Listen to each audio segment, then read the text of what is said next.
அன்புள்ளம் கொண்ட மீனராசி அன்பர்களே, அந்த மீனராசின்றது காலபுருஷ தத்துவத்தில் 3வது வீடாக இருக்கு. இந்த ராசிக்கு அதிபதி புதன் பகவான். இந்த ராசியில் இருக்கக்கூடிய நட்சத்திரங்கள் மிருகசீர்ஷ நட்சத்திரம் 3-4 பாதங்கள், திருவாதிரை புனர்பூச நட்சத்திரம் 1-2-3 பாதங்கள், இதெல்லாம் இதில் இருக்கு. இந்த மிதுன ராசிக்கு 2026வது வருஷம் எப்படி இருக்குன்னு பார்க்க போகிறோம். பொதுவாக இந்த வருஷத்தில் 10 தொழில் ஸ்தானத்தில் சனி பகவான் உங்களுக்கு பார்த்தீங்கன்னா கிட்டத்தட்ட டிசம்பர் மாதம் வரைக்கும் வக்ரமாக இருந்தார். ஜென்ம குரு. அதனால் மிதுன ராசிக்காரங்க எல்லாருக்குமே ஆகா ஓஹோ அப்படின்னு நமக்கு சொல்லியிருப்பாங்க. பட் என்னென்னா காரிய தடைகள் இருந்துக்கிட்டே இருக்கும். அந்த எல்லா காரியமும் அப்படியே எட்ஜுக்கு நமக்கு நிறைவேறாமல் இருக்கும். ஸோ இதை நீங்கள் அனுபவிச்சிருப்பீங்க. பொதுவாக இந்த மிதுன ராசிக்காரங்கள்லாம் கோடு போட்டாலே ரோடு போடக்கூடியவங்க, இன்னொருத்தர் பேச்சை கேட்க மாட்டாங்க. இது ஒரு காற்று ராசி. அதே மாதிரி உபய ராசி. அதனால் உங்களுக்கு எப்போவுமே 2 மனநிலைமை இருக்கும். செய்யலான்னு நினைப்பாங்க, செஞ்சால் பிரச்சனை ஆயிருமான்னு பயப்படுவாங்க. ஸோ 2 மனநிலைமைகள் இருக்கும்.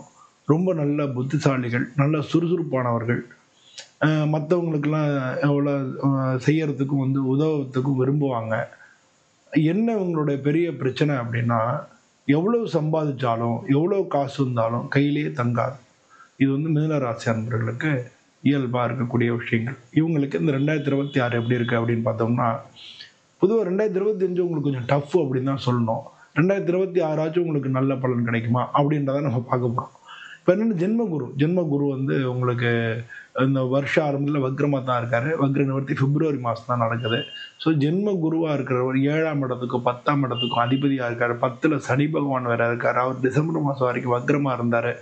ஸோ அதனால தொழில் பல பேருக்கு வேலை போயிருக்கும், இல்லை வேலை மாற்றங்கள் நடந்திருக்கும், வேலை மாற்றம் பிடிக்காத இடத்துக்கு நடந்திருக்கும், இல்லை வேலை கிடைச்சவங்களுக்கு அந்த வேலை பிடிக்காது. இது மாதிரி வேலைகள்லேயே நிறைய பிரச்சனைகள், இடைஞ்சல்கள் இருக்கும். ஒரு சில பேர் தொழில் ஆரம்பித்து பயங்கர பிஸ்னஸ் லாஸ், அதுக்கு அடுத்து என்ன பண்ணணும்னு தெரியாத ஒரு கண்டிஷன்ஸ், இதெல்லாம் அது மாதிரி முழிக்கிறவங்க இருப்பாங்க. பொதுவாக மீன ராசிக்காரங்க நிறைய பேர் ஷேர் மார்க்கெட் இந்த மாதிரியெல்லாம் போகிறதுக்கான வாய்ப்புகள் நிறையா இருக்குது. அதில் போனவங்களுக்குலாம் நிறையா லாஸ் அதெல்லாம் ஃபேஸ் பண்ணியிருக்கிறதுக்கான வாய்ப்புகளும் நிறையா இருக்குது. இதில் உங்களுக்கு இந்த 2026வது வருஷம் எப்படி இருக்கும் அப்படிங்கிறத முதல் 4 மாதம், அப்புறம் நடுவில் ஒரு 4 மாதம், கடைசி ஒரு 4 மாதம், இந்த மாதிரி செக்மெண்ட்டை நம்ம பார்க்க போகிறோம். ஜனவரி, பிப்ரவரி, மார்ச், ஏப்ரல் அப்படின்னு ஒரு 4 மாதத்தை எடுத்துட்டோம்னா, அந்த 4 மாதமும் உங்களுக்கு ஜென்ம குருவாக தான் இருக்கார். ஜென்ம குருவாக இருந்தால் கொடுத்த வாக்கு நிறைவேற்ற முடியாது. எந்த ஒரு டாக்குமெண்ட்லையும் நீங்கள் படித்து பார்த்து தான் சைன் பண்ணணும். சூழ்நிலைகள் மட்டும் இல்லை, உடல்நிலைகளும் கொஞ்சம் உங்களுக்கு சோர்வான உடல்நிலைகள் இருக்கும். மனநிலைமையிலையும் உங்களுக்கு சோர்வாக தோணக்கூடிய ஒரு காலகட்டமாக இருக்கும். ஸோ இதெல்லாம் உங்களுக்கு ஜென்மகுரு நடக்கும்போது நடக்கிறது. அதே மாதிரி 10வது தொழில் ஸ்தானத்தில் சனி பகவான் வேற இருக்கார். சனி பகவான் இருக்கலாமா 10ஆம் இடத்துல இருக்கலாம் தான். ஆனால் அவர் உங்களை உங்கள் ராசியை பொறுத்தவரை 8ஆம் இடத்துக்கும் 9ஆம் இடத்துக்கும் அதிபதியாக இருக்கார். 8ன்றது பஞ்சாயத்து, போலீஸு, கோர்ட்டு இது எல்லாத்தையும் குறிக்கக்கூடியதாக இருக்குது. அந்த 8ஆம் வீட்டுக்கு அதிபதியாக சனி பகவான் அவர் தொழில் ஸ்தானத்தில் இருக்கிறனால பல பேர் தொழிலில் ஒரு சில பிரச்சனைகள், ஒரு சில கோர்ட்டு கேஸ் இருந்தால் அதுலேயும் உங்களுக்கு பல பேர் வெற்றி கிடைக்கும். ஆனால் எப்போ கிடைக்கும் அப்படிங்கிறது தான். கோர்ட்டு கேஸுக்கு போயிருப்பீங்க, கோர்ட்டு கேஸை நீங்கள் ஃபேஸ் பண்ணுவீங்க. இந்த மாதிரியான விஷயங்களும் நடந்திருக்கும். இப்போ இன்னொருத்தருக்காக கூட நம்ம போலீஸ் ஸ்டேஷன் போய் அந்த மாதிரியான சிரமங்களை நம்ம சந்திக்க வேண்டி வரும். ஸோ இதெல்லாம் நமக்கு 10ல் சனி பகவான் 8ஆம் இடத்து அதிபதி 10ல் இருந்தால் நம்ம சந்திக்கக்கூடிய ஒரு காலகட்டமாக இருக்குது. அதே மாதிரி 9ஆம் வீட்டுக்கும் அவர் தான் அதிபதி. ஒரு சில பேருக்கு திடீர் வெற்றிகளையும் கொடுக்கக்கூடியவராக இருப்பார். ஸோ பொதுவாக இந்த ராசியில் இருக்கக்கூடிய நட்சத்திரங்கள் மிருகசீரிஷம், திருவாதிரை, புனர்பூசம். அதாவது செவ்வாய், ஒரு சில மிருகசீரிஷத்தை பிறந்தவங்க செவ்வாய் தான் பிறக்கும் பொழுது இருக்கக்கூடிய தசை. திருவாதிரைக்கு பிறக்கும்போது ராகு தசை இருக்கும். புனர்பூசத்துக்கு மிதுனராசியில் புனர்பூச நட்சத்திரத்துக்கு குரு தசை தான் பிறக்கும்போது இருக்கும். ஸோ இவங்களுக்கு எல்லாருக்குமே சனி திசை இல்லாட்டினா புதன் திசை உங்களுக்கு நடுவில் பார்த்தோம்னா ஒரு சில பேருக்கு சனி திசை, ஒரு சில பேருக்கு புதன் திசை நடக்கிறதுக்கு வாய்ப்புகள் நிறையா இருக்குது. புதன் திசை நடக்கக்கூடியவங்க ஓரளவு இந்த வருஷம் நல்லாவே இருக்கும். பொதுவாக இப்போ இந்த காலகட்டங்கள் நம்ம ஓரளவு சமாளித்து வந்துடுவாங்க. ஆனால் சனி திசை நடக்கக்கூடியவங்க நிறைய கஷ்டங்கள், வேலை இழப்புகள், வேலை கிடைக்காம இருக்கிறது, வேலையில் பிரச்சனை உண்டாகிறது, இப்போ நான் சொன்ன மாதிரி police station, court case, panchayat இதில் அவங்க மாட்டிக்கிறது, இந்த மாதிரி பலவிதமான சூழ்நிலைகளை அனுபவிக்கிறதுக்கு போன வருஷம் தான் இருக்கும். இந்த வருஷத்தை பொறுத்தவரை முதல் ஒரு 4 மாதம் உங்களுக்கு எப்படி இருக்கும் அப்படின்னு பார்த்தோம்னா, முதல் 4 மாதத்தில் உங்களுடைய ராசி அதிபதி புதன் பகவான் அவர் வந்து மகர கும்ப ராசிகளில் வராரு. உங்களுக்கு ஜனவரி மாதம் வந்து கொஞ்சம் டஃப்பாக தான் இருக்கும். ஆனால் பிப்ரவரிக்கு மேலே வந்து உங்களுக்கு எல்லாத்துலேயுமே கொஞ்சம் வெற்றிகள் கிடைச்சிரும். எல்லாத்துலேயும் நீங்கள் வந்து கொஞ்சம் அதுக்கு பிப்ரவரிக்கு மேலே வந்து கொஞ்சம் நல்ல உங்களுக்கே வாழ்க்கையோட பாதை மாறுறது தெரியும். இதுவரை கஷ்டமாக இருந்தது ஸ்ட்ரைட்டாக வந்து முன்னேற்றத்தை நோக்கி நகர்றதை பார்க்க முடியும். ஸோ உங்களுக்கு பிப்ரவரி, மார்ச், ஏப்ரல் இதெல்லாம் வந்து உங்களுக்கு தொழில் ரீதியான மாற்றங்கள், நீங்கள் நினச்ச மாற்றங்கள், ஏற்கனவே நீங்கள் வேறு வேலை தேடிட்டு இருந்திருக்கலாம், அது கிடைக்கலாம்.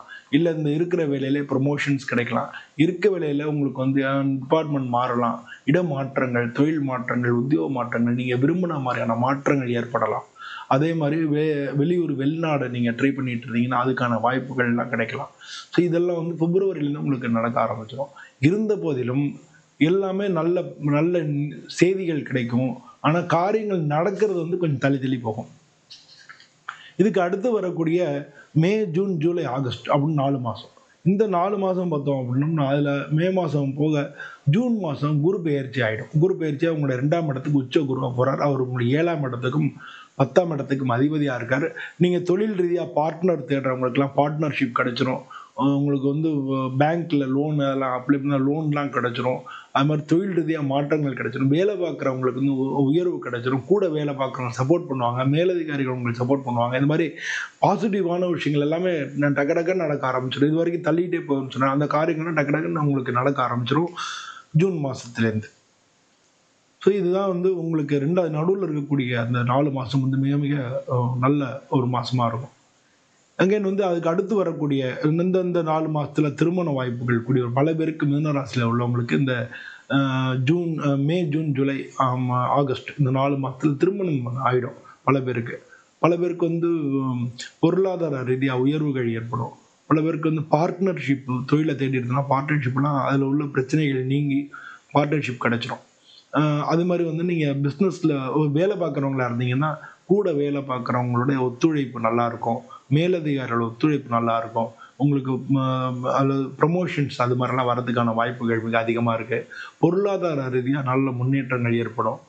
உங்களுக்கு வந்து வரவேண்டிய பணம்லாம் தள்ளி போயிட்டே இருந்த வரவேண்டிய பணங்கள் எல்லாமே வந்து கிடைக்கும். இதெல்லாம் நடுவில் இருக்கக்கூடிய அந்த 4 மாதத்தில் நடக்கும். கடைசியில் இருக்கக்கூடிய 4 மாதம் August, September, October, November September, October, November, December அப்படின்னு 4 மாதம். இந்த மாதத்தில் என்ன நடக்கும்னா செப்டம்பர் மாதம் வரைக்கும் உங்களுக்கு இந்த பாசிட்டிவான விஷயங்கள் போயிட்டு இருக்கும். அக்டோபர் மாதத்துலேருந்து பார்த்தோம்னா திரும்ப குழப்பங்கள் இருக்கு. ஆனால் பெரிய கஷ்டங்கள் இருக்குது. இது வரைக்கும் நடந்த மாதிரி கஷ்டங்கள் கிடையாது. ஒவ்வொரு காரியத்திலையும் குழப்பங்கள் இருக்கும். அந்த காரியங்கள் திரும்ப கொஞ்சம் கொஞ்சமாக டிலே ஆகுற மாதிரி இருக்கும். ஆனால் கவலைப்படாதீங்க, எல்லாமே நடந்துடும். அந்த குரு பகவான் உங்களுக்கு 3வது வீட்டுக்கு போயிடுறதுனால உங்களுக்கு அந்த காரியங்களில் கொஞ்சம் ஸ்லாகிங் ஏற்படும். எல்லாமே கொஞ்சம் தள்ளி போகிற மாதிரி இருக்கும். காரியங்கள் டக்குன்னு முடியாது. நம்ம சொன்ன மாதிரி செய்ய முடியாது. நம்ம நினச்சா மாதிரி நடக்காது. ஆனால் கொஞ்சம் டிலே ஆகி நடந்துடும். ஆனால் எப்படி இருந்தாலும் பாசிட்டிவாக இருக்கும்னு வச்சுங்களேன். அது மாதிரி நீங்கள் நெகட்டிவாக இருக்கும் அப்படின்னு நினைக்க வேணாம். அதனால் இந்த வருஷத்தை பொறுத்தவரை பொதுவாக வந்து மிதுன ராசி அன்பர்களுக்கு நல்லா இருக்குன்னு தான் சொல்லணும். அதில் வந்து நடுவில் இருக்கக்கூடிய 4 மாதம் மே, ஜூன், ஜூலை, ஆகஸ்ட், செப்டம்பர் இந்த 5 மாதம் வரைக்கும் பெஸ்ட்டாக இருக்கும். உங்கள் எல்லா விதத்திலும் பொருளாதார ரீதியாக, தொழில் ரீதியாக, வியாபார ரீதியாக, இப்போ திருமணத்துக்கு, படிப்புக்கு, வேலை கிடைக்கிறதுக்கு இது மாதிரி எல்லாத்துலேயுமே இந்த 5 மாதம் உங்களுக்கு பெஸ்ட்டாக இருக்கும். அதனால் பொதுவாக வந்து போன வருஷத்தை காட்டிலும் இந்த 2026வது வருஷம் 2025 காட்டிலும் 2026வது வருஷம் உங்களுடைய மிதுன ராசி அன்பர்களுக்கு மிக நல்ல முறையில் இருக்கும் அப்படின்னு தான் நம்ம சொல்லலாம். எல்லாருக்கும் எல்லா விதத்துலையும் வெற்றிகள் கிடைக்கும். இந்த வருஷம் வந்து உங்களுக்கு எல்லா விதத்துலையும் வெற்றிகள் கிடைக்கும்னு சொல்லி நானும் சுவாமியை பிரார்த்தனை பண்ணிக்கிறேன். நம்ம சேனலில் நீங்கள் வந்து அது மட்டும் இல்லை, முக்கியமாக இன்னொரு விஷயம் சொல்ல நினச்சேன். மிதுன ராசி அன்பர்களுக்கு அதிதெய்வதை வந்து புதன் பகவான். நீங்கள் வந்து மகாலட்சுமியோடு இருக்கக்கூடிய லட்சுமி நரசிம்மர் அப்படின்ற அதை வந்து அவங்க லட்சுமி நரசிம்மரை நீங்கள் ஒவ்வொரு பிரதோஷ நாள் அன்றைக்கி போய், இன்றைக்கி பிரதோஷம்னா அன்றைக்கி லட்சுமி நரசிம்மரை போய் வணங்குங்க. ஒவ்வொரு பிரதோஷ நாளில் போய் நீங்கள் லட்சுமி நரசிம்மரை வணங்க உங்களுக்கு எல்லா காரியங்களையும் வெற்றியும், எல்லா எதிர்ப்புகளை தாண்டி வாழ்க்கையில் ஜெயிக்கிறதையும் கண்கூடாக பார்க்க முடியும். ஸோ இந்த வருஷம் உங்கள் எல்லாருக்கும் நல்ல பலன்கள் நானும் சுவாமியை பிரார்த்தனை பண்ணிக்கிறேன். நம்ம சேனலில் பாமணி ஜோதிடம் சேனலில் வந்து நீங்கள் லைக் பண்ணுங்கள், ஷேர் பண்ணுங்கள், நண்பர்கள் எல்லாருக்கும் சப்ஸ்கிரைப் பண்ணுங்கள். மீண்டும் இது மாதிரி இன்னொரு வீடியோவில் உங்களை சந்திக்கிறேன். அனைவருக்கும் நன்றி, வணக்கம். நன்றி.